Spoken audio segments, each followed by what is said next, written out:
Sen bağrımda bir gülistan, gönüllerde yazdın destan. Gönüllerde yazdın destan. Unutamaz hiçbir insan Dilber canı, can kurbanı.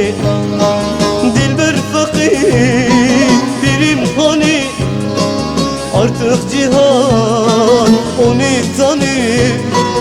Aradı buldu dermanı. Hey Dilberi tu mehmanı, fakir tayran edi kanayı.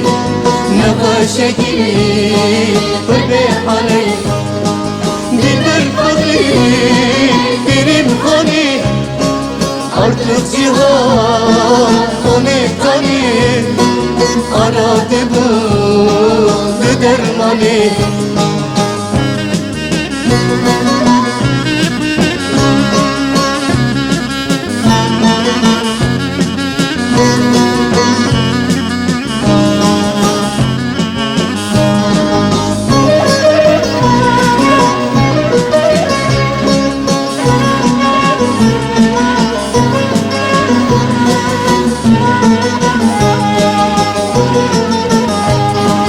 Sen hem gülsün hem reyhansın, sen hem dertsin hem dermansın.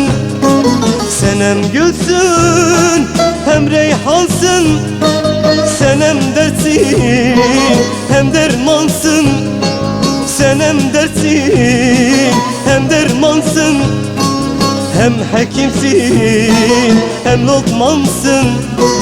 Dilber canı, can kurbanı.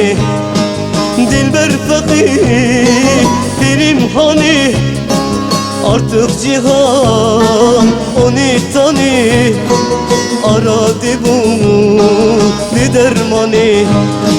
Hey Dilberi tu mehmanı, fakir tayran edi kanayı. Nefeşeki fırbehanı. Dilber fakirim hani, artık cihan onu tanır. Aradı buldu dermanı. Hey Dilberi tu mehmanı, fakir tayran edi kanayı. Nefeşeki